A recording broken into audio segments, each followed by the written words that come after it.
रोहित पवार सही सलामत 100% बाहेर येतील याची मला खात्री आहे। कारण हे जे सरकार आहे हे भित्र आहे, याच्यावर कुणी टीका केली की हे घाबरतं। 2019ला पहिल्यांदा अजित पवार यांना हे जी महाराष्ट्र सहकारी बँक आहे, शिखर बँक आहे, या प्रकरणामध्ये नोटीस आली होती, ईडीची नोटीस आली होती, त्यांच्यावर कारवाईचा दंडुका उघडला गेलेला होता। आणि काय प्रकरण होतं ते, तर आपल्या विरोधात कुणी बोलू नये अशी अपेक्षा देवेंद्र फडणवीस यांची आहे। परंतु रोहित पवार यांच्यासारखे भले हाताच्या बोटावर मोजण्या इतके कमी नेते उरले असतील, परंतु ते नेते आवाज उठवण्याचं काम करतायत, प्रामाणिकपणे सामान्य लोकांचा आवाज बनवू पाहतायत। आणि म्हणून त्यांचं तोंड बंद करण्यासाठी त्यांना ईडीच्या कारवाईला सामोरं जावं लागणार आहे। रोहितजी, मी तुरुंगातून जाऊन आलेलो आहे। मी तुरुंगात असताना तुम्ही माझ्यासाठी लढला, भरपूर लढला, तुम्ही आवाज उठवला, माझी सत्य बाजू तुम्ही लोकांना सांगण्याचा प्रयत्न केला। त्याच्यामुळे मी तुम्हाला सांगतो की तुमच्यावर अन्याय होत असताना आमच्यासारखी जी लोक आहेत, जे संविधानासाठी लढतात, लोकशाहीसाठी लढतात, ती लोक शांत बसणार नाहीत। आम्ही तुमच्यासाठी झुंज देऊ, अगदी निकराची झुंज देऊ। आणि तुमच्यावर अशा किती हजार कारवाया होत्या, काही घाबरण्याचं कारण नाही। तुरुंगात मी जाऊन आलेलो आहे, माझा जो अनुभव आहे तो फार चांगला अनुभव आहे।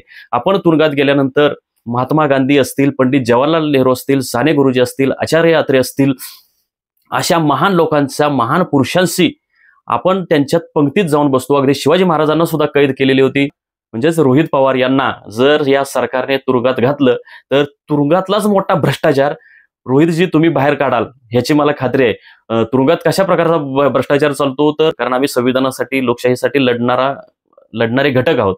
तर आमची जेलवारी ही जेलसाठी आम्ही विस्तव आहोत। त्यांना आमच्यामुळं त्रासच होतो। त्रास काय होतो, तर आम्ही बाबा तिथलं भ्रष्टाचार, तिथले घोटाळे, तिथले काळे धंदे बघितल्यानंतर बाहेर बोलू, हे ते जेल प्रशासनाला फार मोठं टेन्शन असतं। म्हणजे आम्ही आतमध्ये गेल्यामुळे आम्हाला किती टेन्शन आहे, याच्यापेक्षा आमच्यापेक्षा त्यांनाच जास्त टेन्शन असतं। त्याच्यामुळे आपल्यासारख्या लोकांनी जेलमध्ये जायला अजिबात घाबरता कामा नये। माझं तर या लोकशाही आणि संविधानासाठी लढणाऱ्या लोकांना, विशेषतः लोकप्रतिनिधींना, जे लोकप्रतिनिधी म्हणजे अजित पवार असतील, हे भावना गवळी आहेत, प्रताप सरनाईक आहेत, एकनाथ शिंदे आहेत, हे ज्या अशा लोकांना, हे जे घाबरतायत की लगेच तुरुंगात घालायचं किंवा त्यांच्यावर कारवाई करायचा ज्यावेळी बडगा उगारला जातो, तर हे घाबरून लगेच सत्ताधारी पक्षाबरोबर हात मिळवणी करतात। तर हे तुरुंगाच्या कारवाईला घाबरणाऱ्या लोकांना माझा एक सल्ला आहे की तुम्ही अजिबात घाबरू नका हो तुरुंगाला। मी स्वतःच जाऊन आलेलो आहे। आता एकनाथ शिंदेचे जे जोशी नावाचे पीए होते त्यांना तुम्ही नोटीस झाडली होती, तुम्ही भावना गवळी, प्रताप सरनाईक, यशवंत जाधव अशा लोकांना नोटिसा पाठवलेल्या होत्या। तर ह्या नोटिसांचं पुढे झालं काय, त्यांच्या चौकशीचं काय झालं पुढं? नमस्कार, लय भारीमध्ये आपल्या सगळ्यांचं स्वागत। आज आपण चर्चा करणार आहोत रोहित पवार यांच्या संदर्भात। रोहित पवार यांना ईडीने अडकवण्यासाठी जाळं टाकलेलं आहे। त्यांचं आरोपपत्रामध्ये नाव आलेलं आहे आणि हे नाव कशामुळे आलेलं आहे हे आम्हा सगळ्यांना माहित आहे, अख्ख्या महाराष्ट्राला माहित आहे। वस्तुस्थिती अशी आहे की रोहित पवार हे लोकशाहीसाठी भांडतायत, संविधानासाठी भांडतायत, ते सामान्य लोकांसाठी भांडतायत। सामान्य लोकांचे प्रश्न असतील, सरकारमधला भ्रष्टाचार असेल, सरकारमधला अनागोंदी कारभार असेल, या कारभाराविरोधात सरकारच्या जनहित विरोधी धोरणं असतील, सरकारची हुकुमशाही असेल, या विरोधात ते सभागृहामध्ये म्हणजे विधानसभेचे ते सदस्य आहेत आणि विधानसभेमध्ये ते आवाज उठवतायत, विधानसभेच्या बाहेर सुद्धा ते आवाज उठवतायत, ते मीडिया समोर सतत बोलतायत आणि एवढंच नाही तर ते मैदानात उतरून आंदोलनं करतायत। आपणा सर्वांना माहित असेल की शिक्षकांचं जे आंदोलन आहे त्या आंदोलनासाठी ते आझाद मैदानात शिक्षकांबरोबर ते रात्री आंदोलनाला बसले होते, दिवसभर आंदोलनाला बसले होते। शिक्षकांच्या मागण्या पूर्ण होत नाहीत तोपर्यंत मी इथून उठणार नाही, अशा पद्धतीचं त्यांनी अतिशय कौतुकास्पद असं आंदोलन केलं होतं। हे सगळ्या गोष्टी ते अतिशय चांगल्या पद्धतीने करत असले, कौतुकास्पद करत असले तरी ते सरकारच्या, विशेषतः देवेंद्र फडणवीस सरकारच्या गळ्याला येत आहेत। त्यामुळे सरकारची पंचायत होत आहेत। शिक्षकांच्या त्या प्रश्नावरून सरकारला म्हणजे देवेंद्र फडणवीस यांचे जे हनुमान आहेत, हनुमान म्हणून ज्यांना समजलं जातं, त्या गिरीश महाजन यांना त्या आझाद मैदानात येऊन शिक्षकांच्या मागण्या मान्य कराव्या लागल्या होत्या, शिक्षकांची मनधरणी करावी लागली होती। आणि मग अशा पद्धतीने खरं तर हे परंपरा आहे, महाराष्ट्राची परंपरा आहे, विरोधी पक्षातले लोक असतील, नेते असतील, ते अशा पद्धतीने सामान्य लोकांना लढण्याचं बळ देतात आणि हे राज्यघटनेला सुद्धा तेच अपेक्षित आहे। परंतु देवेंद्र फडणवीस मुख्यमंत्री झाल्यापासून ते अशा पद्धतीने त्यांना विरोधी पक्ष पूर्ण संपवायचाच आहे. आणि आपण आता बघत आहात की एकनाथ शिंदे असतील किंवा अजित पवार असतील यांना देवेंद्र फडणवीस असतील किंवा नरेंद्र मोदी असतील किंवा अमित शहा असतील यांच्या दबावातून हे एकनाथ शिंदे आणि अजित पवार हे तिकडे गेलेले आहेत. आणि जे प्रमुख विरोधी पक्ष आहेत, काँग्रेस असेल, राष्ट्रवादी असेल आणि शिवसेना असेल, तर हे तिन्ही पक्ष कमकुवत झालेले आहेत. शरद पवारांचा विरोधी पक्ष कमकुवत झालेला आहे, उद्धव ठाकरे यांचा विरोधी पक्ष कमकुवत झालेला आहे आणि जो काँग्रेस आहे तोही कमकुवत झालेला आहे, कारण त्यातील बहुतांश नेते भाजप बरोबर गेलेले आहेत. आणि अशा परिस्थितीत आता आपल्या विरोधात कोणी बोलायला उरलेला नाही, आपल्या विरोधात कोणी बोलू नये अशी अपेक्षा देवेंद्र फडणवीस यांची आहे. परंतु रोहित पवार यांच्यासारखे भले हाताच्या बोटावर मोजण्या इतके कमी नेते उरले असतील, परंतु ते नेते आवाज उठवण्याचं काम करतायत, प्रामाणिकपणे सामान्य लोकांचा आवाज बनवू पाहतायत. आणि म्हणून त्यांचं तोंड बंद करण्यासाठी त्यांना ईडीच्या कारवाईला सामोरं जावं लागणार आहे. बांधवांनो, मी तुम्हाला सांगतो की हे प्रकरण कसं खोटं आहे. तर खोटं असं आहे की 2019ला पहिल्यांदा अजित पवार यांना हे जी महाराष्ट्र सहकारी बँक आहे, शिखर बँक आहे, या प्रकरणामध्ये नोटीस आली होती, ईडीची नोटीस आली होती, त्यांच्यावर कारवाईचा दंडुका उघडला गेलेला होता. आणि काय प्रकरण होतं ते? तर प्रकरण हे होतं की त्या संचालकांनी, म्हणजे जे 97-98 त्या संचालक होते त्या बँकेचे, आणि त्या बँकेच्या संचालकांनी जी काही कर्ज घेतलेली होती ती कर्ज कमी भावाने साखर कारखाने खरेदी करण्यासाठी ही कर्ज घेतलेली आहेत असा त्यांच्यावर आरोप होता. म्हणजे त्याच्याबद्दल पुढे जरडेश्वर हे प्रकरण थोडं चव्हाट्यावर आलं. आणि मग त्याच्यामध्ये हे जे 97-98 संचालक होते यांच्यावर त्यांना कारवाई करायची होती. खरं तर 97-98 संचालकांमध्ये रोहित पवार हे कधीही संचालक नव्हते. त्याच्यानंतर हे या प्रकरणी ज्यावेळी पुढे उद्धव ठाकरे यांचं सरकार आलं, त्यांच्या नेतृत्वाखाली सरकार आलं, त्यावेळी हे प्रकरण कसं खोटं आहे, म्हणजे हे या प्रकरणाचा तपास ईओडब्ल्यूनेही केला होता. आणि हे प्रकरण त्यावेळी कसं खोटं आहे असं सांगून क्लोजर रिपोर्ट केलेला होता. त्याच्यानंतर परत एकनाथ शिंदे यांचं सरकार आलं, परत ती फाईल उघडली गेली. त्याच्यानंतर परत 2024ला म्हणजे अजित पवार तिकडे गेल्यानंतर परत त्याचा क्लोजर रिपोर्ट आलेला आहे, क्लोजर रिपोर्ट दिला गेला होता, म्हणजे हे प्रकरण बंद झालेलं आहे. आणि त्यानंतर ही ईडीची नोटीस रोहित पवार यांना येते. खरं तर ते मूळ ते प्रकरण आहे ते 97-98 संचालकांनी केलेल्या घोटाळ्याचं आहे. त्याच्यात रोहित पवार हे काही संचालक नाहीत. आणि 2011 पर्यंतचं त्या म्हणजे जे काही हे कर्ज प्रकरण वगैरे आहेत किंवा हा घोटाळ्याचा संबंध आहे ते 2011 पर्यंतच्या तपास त्या ईओडब्ल्यूने केलेला होता. आता खरं तर यांनी जो साखर कारखाना जो घेतलेला आहे रोहित पवार यांनी, तो 2012ला घेतलेला आहे. म्हणजे हे प्रकरण मूळचं जे आहे तक्रारीचं प्रकरण हे 2011 पूर्वीचं आहे. आणि परंतु कसंही करून त्यांना याच्यामध्ये ओढायचं आहे, गुंतवायचं आहे, म्हणून त्यांना हे ईडीचं नोटीस धाडलेली आहे. आणि वस्तुतः की ह्याचे मूळ जे आरोपी आहेत ते अजित पवार आहेत. आणि अजित पवार यांना याच्यातून क्लीन चिट दिली गेलेली आहे कधीच. आणि रोहित पवार यांचा प्रत्यक्ष तसा संबंध नसताना त्यांना याच्यात मुद्दाम ओढलं गेलेलं आहे. तर मी जसं तुम्हाला सांगितलं त्यांना का ओढलं गेलंय, तर ते लोकशाहीच्या विषयी बोलतायत, सत्ताधाऱ्यांना सोळगी पळू करून सोडतायत, म्हणून हे प्रकरण मुद्दाम नसलेलं प्रकरण, म्हणजे ते बेडूक जसा आपलं छाती फुगवतो तशा पद्धतीचं हे खोटं प्रकरण फुगवून सांगितलं जात आहे. तर बांधवांनो, याच्यात रोहित पवार सही सलामत 100% बाहेर येतील याची मला खात्री आहे. कारण हे जे सरकार आहे हे भित्र आहे. याच्यावर कुणी टीका केली की हे घाबरतं.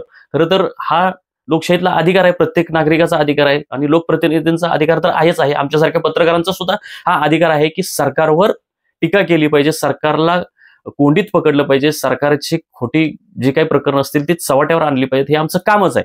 परंतु सरकारला हे सत्य पचत नाही. या उलट दुसऱ्यांवर खोटे आरोप करायचे आणि त्यांना ईडी असेल, इन्कम टॅक्स असेल, सीबीआय असेल, अशा केंद्रीय यंत्रणांचा ससेमिरा मागे लावून द्यायचा. आता यापूर्वी असे अनेक लोकांना तुम्ही ईडीच्या नोटिसा धाडलेल्या होत्या किंवा ह्या 4-5 केंद्रीय संस्थांच्या.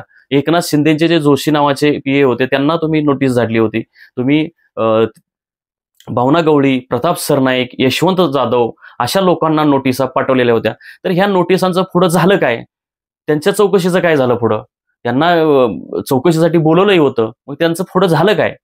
तर पुढं हेच झालं की हे सगळे पळाले, घाबरले. ते सगळे सरकारबरोबर गेले, एकनाथ शिंदेबरोबर पळून गेले आणि म्हणून हे प्रकरण दाबलं गेलं. अशोक चव्हाणांचाही तसंच विषय आहे. त्यांच्यावरही दंडोका उगारला होता. म्हणून ते घाबरून तुमच्यासोबत गेले. तर हे म्हणजे एक जोपर्यंत माणूस विरोधी पक्षात आहे तोपर्यंत त्याच्यावर कारवाईची भीती दाखवली जाते, कारवाईची तलवार उगारली जाते आणि त्यांनी शेपूट घातलं किंवा तुमच्यासोबत ते सरकारमध्ये सहभागी झाले की मग मात्र त्यांना तुम्ही धुतलेल्या तांदळाप्रमाणे वॉशिंग मशीन स्वच्छ, अशा वॉशिंग मशीनमधून तुम्ही स्वच्छ आहात अशा पद्धतीचं सर्टिफिकेट देऊन टाकता. तर रोहित पवार यांनाही असंच घाबरवण्याचा प्रयत्न आहे. त्यांनी एकतर गप्प बसावं किंवा आमच्यासोबत यावं. त्यांना अनेकदा ज्यावेळी अजित पवार आणि त्यांच्यासोबत अनेक आमदार गेले सरकारबरोबर, त्यावेळी रोहित पवार यांनाही तुम्ही या अशा पद्धतीचं संदेश दिला होता. जयंत पाटील यांनाही संदेश दिलेला होता. परंतु ही मंडळी तिकडे गेलेली नाहीत, यांनी त्यांचं ऐकलं नाही. म्हणून आता त्यांच्यावर हा सुडायची कारवाई केली जाते. परंतु मी रोहित पवारांना एवढंच सांगेन की रोहितजी, तुम्ही घाबरण्याचं काही कारण नाही. तुम्ही घाबरत सुद्धा नाही. आम्ही बघितलेलं आहे. तुम्ही आवाज उठवता. तुम्ही माझ्यासारख्या माणसासाठी आवाज उठवला. रोहितजी, मी तुरुंगातून जाऊन आलेलो आहे. मी तुरुंगात असताना तुम्ही माझ्यासाठी लढला, भरपूर लढला. तुम्ही आवाज उठवला, माझी सत्य बाजू तुम्ही लोकांना सांगण्याचा प्रयत्न केला. त्याच्यामुळे मी तुम्हाला सांगतो की तुमच्यावर अन्याय होत असताना आमच्यासारखी जी लोक आहे, जे संविधानासाठी लढतात, लोकशाहीसाठी लढतात, ती लोक शांत बसणार नाहीत. आम्ही तुमच्यासाठी झुंज देऊ, अगदी निकराची झुंज देऊ. आणि तुमच्यावर अशा किती हजार कारवाया होत्या, काही घाबरण्याचं कारण नाही. तुरुंगात मी जाऊन आलेलो आहे. माझा जो अनुभव आहे तो फार चांगला अनुभव आहे.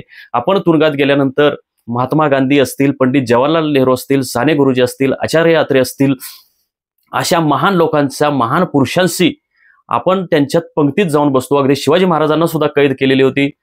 शिवाजी महाराज त्या कैदेतून सही सलामत बाहेर पडले. त्यांना तिकडे विशाळगडावर असतानाही त्यांना त्यांचा वेढा घातला होता त्यांच्या खाली किल्ल्याभोवती, तरीही ते त्यातून डगमगलेले नाहीत. तर इतक्या सगळ्या महापुरुषांचा वारसा आहे, गौरवशाली वारसा आहे. कशाचा वारसा आहे? तर तुरुंगवासाचा, कैदेचा वारसा, इतक्या महापुरुषांचा वारसा आहे. ती संधी जर म्हणजे मला तर मिळाली. मी तुरुंगवासात असताना, कारावासात असताना मी या सगळ्या महापुरुषांचे पराक्रम आठवत होतो. तर तुम्हाला सुद्धा रोहितजी, तुम्हाला सुद्धा महात्मा गांधी असतील, पंडित जवाहरलाल नेहरू असतील, अशा महापुरुषांच्या, शिवाजी महाराज असतील, तर अशा महापुरुषांच्या पंक्तीत जायची संधी तुम्हाला देण्याचा प्रयत्न हे देवेंद्र फडणवीस असतील किंवा नरेंद्र मोदी असतील, अमित शहा असतील, हे करतायत. त्यामुळे जरी तुम्ही आतमध्ये गेला तरी काही घाबरण्याचं कारण नाही. तुम्हाला आतपर्यंत शक्यतो ते जाऊच देणार नाहीत. परंतु जरी तुरुंगात तुम्हाला त्यांनी बसवलं तरी काही घाबरण्याचं कारण नाही. तुरुंगात गेल्यानंतर म्हणजे तुम्ही ज्या पद्धतीने लोकशाहीसाठी लढता, संविधानासाठी लढता, सामान्य लोकांसाठी लढता, तसं जर तुम्हाला म्हणजेच रोहित पवार यांना जर या सरकारने तुरुंगात घातलं तर तुरुंगातलाच मोठा भ्रष्टाचार रोहितजी तुम्ही बाहेर काढाल ह्याची मला खात्री आहे. तुरुंगात कशा प्रकारचा भ्रष्टाचार चालतो? तर जेवणामध्ये प्रचंड मोठा भ्रष्टाचार चालतो. जे कायद्यानं दिलं जातं जेवण, त्याच्यामध्ये प्रचंड भ्रष्टाचार चालतो. जे तिथं कॅन्टीनमधनं ज्या वस्तू विकत घ्यायच्या असतात कैद्यांना, तो मोठा भ्रष्टाचार चालतो. तिथं अनेक साहित्य खरेदी केलं जातं तुरुंगामध्ये, त्याच्यामध्ये प्रचंड भ्रष्टाचार आहे. तिथं आता नवीन टेक्नॉलॉजी बसवलेली आहे, CCTV आहे, त्याच्यामध्ये प्रचंड भ्रष्टाचार आहे. तिथं किऑस्क नवीन बसवलेले आहेत. म्हणजे कायद्यांना एंट्री वगैरे करताना वेगवेगळ्या प्रत्येक बराकीच्या ठिकाणी तंत्रज्ञानयुक्त असे प्रवेशद्वारावर तंत्रज्ञानाच्या काही टेक्नॉलॉजी बसवलेली आहे. परंतु ती तशीच बोंबलत पडलेली आहे, त्याचा काही वापर होत नाही. तिथं कैदी कपडे सुकायला घालतात. हा त्याचा कैद्यांना तो फायदा झालाय, कारण तिथं दोऱ्या वगैरे कमी असतात. कारण लोक फास लावून घेतील, कैदी फास लावून घेतील म्हणून दोऱ्या वगैरे लावल्या जात नाही. त्यामुळे कपडे सुकायला घालायला तिथं काहीच साधनं नाहीत. ती ह्या देवेंद्र फडणवीस यांच्या गृह खात्याने जी खरेदी केलेली आहे तर ती तशीच बोंबलत पडली. तर असे प्रत्येक बराकीच्या बाहेर ते असे टेक्नॉलॉजी आहेत, ती त्याच्यात किती भ्रष्टाचार आहे. असे अनेक प्रकारचे भ्रष्टाचार आहेत, तुफान असे भ्रष्टाचार आहेत. तुम्ही तिथं गेल्यानंतर आणि ज्यावेळी बाहेर याल त्यावेळी हा सगळा भ्रष्टाचार तुम्ही चव्हाट्यावर आणाल. आणि तुम्हाला सांगतो की देवेंद्र फडणवीस तुम्हाला जेलमध्ये, तुरुंगात घालायची जी काही त्यांची धडपड चालू आहे. परंतु देवेंद्र फडणवीसांना हे माहित नाही की तुम्ही जर रोहित पवारजींना जर कारागृहात घातलं, त्यांना तुरुंगात घातलं, तर ते तुमचाच भ्रष्टाचार, तुमच्याच गृह खात्याचा जो तुरुंगामध्ये चालत असलेला महाभयानक असा भ्रष्टाचार चव्हाट्यावर आणतील. त्याच्यामुळे रोहित पवारजींनी घाबरण्याचं कारण नाही की तुरुंगवास होतोय म्हणून, आणि ते घाबरतच नाहीत. ते खमके व्यक्तिमत्व आहे. आणि हा जो आता जो भ्रष्टाचार सांगितला, तो मी सुद्धा ह्या प्रत्येक एका भ्रष्टाचारावर मी व्हिडिओ करणारच आहे. मी गेल्या काही दिवसात जी काही व्हिडिओची मालिका लावलेली आहे त्याच्यात सुद्धा ह्या भ्रष्टाचाराची सुद्धा उदाहरणं मी देणार आहे. परंतु ज्यावेळी एक लोकशाहीच्या पवित्र मंदिरामधला जो सदस्य आहे, म्हणजे विधानसभेचे जे सदस्य आहेत, रोहित पवार यांच्यासारखा जर माणूस आतमध्ये गेला तर गृह खात्याची पूर्ती आभरून निघेल. आणि मी रोहितजींना आणि या पूर्ण महाराष्ट्रातील जनतेला, तमाम जनतेला मी सांगू इच्छितो की जेलमध्ये ज्यावेळी आमच्यासारखे माणसं असतील किंवा रोहितजींसारखी माणसं असतील, यांना ज्यावेळी जेलमध्ये नेलं जातं, कारण आम्ही संविधानासाठी, लोकशाहीसाठी लढणारे घटक आहोत, तर आमची जेलवारी ही जेलसाठी आम्ही विस्तव आहोत. त्यांना आमच्यामुळं त्रासच होतो. त्रास काय होतो, तर आम्ही बाबा तिथलं भ्रष्टाचार, तिथले घोटाळे, तिथले काळे धंदे बघितल्यानंतर बाहेर बोलू, हे त्या जेल प्रशासनाला फार मोठं टेन्शन असतं. म्हणजे आम्ही आतमध्ये गेल्यामुळे आम्हाला किती टेन्शन आहे, याच्यापेक्षा आमच्यापेक्षा त्यांनाच जास्त टेन्शन असतं. त्याच्यामुळे आपल्यासारख्या लोकांनी जेलमध्ये जायला अजिबात घाबरता कामा नये. माझं तर या लोकशाही आणि संविधानासाठी लढणाऱ्या लोकांना, विशेषतः लोकप्रतिनिधींना, जे लोकप्रतिनिधी म्हणजे अजित पवार असतील, हे भावना गवळी आहेत, प्रताप सरनाईक आहेत, एकनाथ शिंदे आहेत, हे ज्या अशा लोकांना, हे जे घाबरत आहेत की लगेच तुरुंगात घालायचं किंवा त्यांच्यावर कारवाई करायचा, ज्यावेळी बडगा उगारला जातो त्यावेळी हे घाबरून लगेच सत्ताधारी पक्षाबरोबर हात मिळवणी करतात. तर हे तुरुंगाच्या कारवाईला घाबरणाऱ्या लोकांना माझा एक सल्ला आहे की तुम्ही अजिबात घाबरू नका हो तुरुंगाला. मी स्वतःच जाऊन आलोय, आता 3.5 महिने मी तुरुंगात काढलेले. मी तुम्हाला सांगतो की काही घाबरण्याचं कारण नाही. तुरुंगात जाणं म्हणजे तुम्हाला अधिक मोठं बनवण्यासारखं आहे. आणि तुम्ही महात्मा गांधी, पंडित जवाहरलाल नेहरू अशा महान लोकांच्या पंक्तीत तुम्हाला नेऊन बसवलं जातं. याच्यापेक्षा आणखी काय मोठं भाग्य पाहिजे. तर म्हणून कुणीही असं तुरुंगाला घाबरण्याचं कारण नाही. रोहित पवार हे तुरुंगाला अजिबात घाबरत नाहीत. ते आणि तेवढी तुरुंगात घालण्याची वेळ त्यांच्यावर येणार सुद्धा नाही. हेच घाबरट आहेत कोण, हे देवेंद्र फडणवीस आणि त्यांचाच पक्ष घाबरट आहे. त्यांना माहित आहे रोहित पवारजींना जर आतमध्ये घातलं तर गृह खात्याचं हे सगळे आभरू, म्हणजे एकतर त्यांनी खोटी प्रकरणं कशी केलेली आहेत, हे ईडीची कारवाई ती तर चव्हाट्यावर येईलच, पण जेलमध्ये गेल्यानंतर जेलमधला घोटाळा सुद्धा चव्हाट्यावर येईल. चव्हाट्यावर आणण्यामध्ये मोलाची भूमिका हे रोहित पवार करतील. आणि देवेंद्र फडणवीस हे रोहित पवारांना तुरुंगात घालणं म्हणजे स्वतःच्याच पायावर दगड पाडून घेण्यासारखा प्रकार आहे. हे देवेंद्र फडणवीस यांच्या लक्षात येतंय की नाही मला माहित नाही, पण येत असावं. परंतु हे फक्त घाबरवण्यासाठी, जसं यापूर्वीच्या नेत्यांना जसं घाबरवलं तसं घाबरवण्यासाठी ते रोहित पवारांना ह्या कारवाईचा दंडुका दाखवत आहेत. बघूया आपण पुढच्या काळात काय होतंय ते. आणि रोहितजींच्या पाठी आमच्यासारखे असे शेकडो, हजारो, लाखो लोक उभी आहेत. रोहितजींवर झालेली कारवाई कशी खोटी आहे हे आम्ही अगदी बेंबीच्या देठापासून ओरडून सांगू. आणि त्यांना ते महात्मा गांधी, पंडित जवाहरलाल नेहरू यांच्या पंक्तीत कसे जात आहेत हे सुद्धा आम्ही लोकांना समजून सांगण्याचं काम करू. धन्यवाद.